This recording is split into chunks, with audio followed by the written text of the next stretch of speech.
রাষ্ট্রদ্রোহ মামলায় গ্রেপ্তার বাংলাদেশের সম্মিলিত সনাতনী জাগরণ জোটের বহিষ্কৃত নেতা চিন্ময় কৃষ্ণ দাসের জামিন নামঞ্জুর করেছে আদালত। বৃহস্পতিবার চট্টগ্রাম মহানগর দায়রা জজ সাইফুল ইসলাম চিন্ময়ের আবেদনের উপর শুনানি শেষে জামিন নামঞ্জুর করেন। চিন্ময় কৃষ্ণ দাসকে হাজির না করলেও তার পক্ষে শুনানিতে অংশ নেন ঢাকা থেকে আসা 11 আইনজীবী। শুনানিকে কেন্দ্র করে নেওয়া হয় কঠোর নিরাপত্তা ব্যবস্থা। রাষ্ট্রদ্রোহ মামলায় চিন্ময় কৃষ্ণ দাসের জামিন শুনানিকে কেন্দ্র করে বৃহস্পতিবার সকাল থেকে চট্টগ্রাম মহানগর দায়রা জজ আদালত প্রাঙ্গণে জোরদার করা হয় নিরাপত্তা।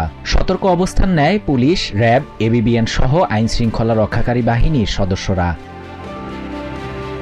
আদালতে চিন্ময় দাসকে হাজির করা না হলেও তার পক্ষে জামিন শুনানিতে অংশ নিতে ঢাকা থেকে চট্টগ্রাম আদালতে আসেন সুপ্রিম কোর্টের 11 আইনজীবীর একটি দল।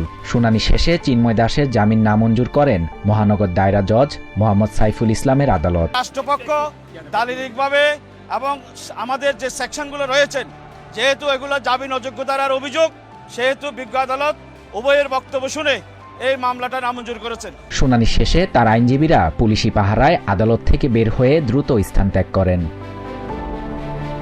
এই সময় রাষ্ট্রদ্রোহ মামলায় চিন্ময় দাসের দৃষ্টান্তমূলক শাস্তি এবং আইনজীবী সাইফুল ইসলাম আলিফ হত্যার বিচার দাবিতে আদালত চত্বরে বিক্ষোভ করেন চট্টগ্রাম জেলা আইনজীবী সমিতির সদস্যরা। এর আগে গত 26 নভেম্বর শুনানিকে কেন্দ্র করে সংঘর্ষ হওয়ায় এবার নেওয়া হয় কঠোর নিরাপত্তা। এদিকে চিন্ময় কৃষ্ণ দাসের জামিন আবেদন নামঞ্জুর বিষয়ে বিজেপি নেতা শুভেন্দু অধিকারী বলেন, বাংলাদেশে হিন্দুদের ধর্ম পরিবর্তন করে ভারতে চলে যেতে বাধ্য করা হচ্ছে। শাহরিয়ার শাফাত, TVN 24 news desk. New York থেকে সম্প্রচারিত TVN 24 টেলিভিশন বিশ্বজুড়ে বাঙালির কণ্ঠস্বর।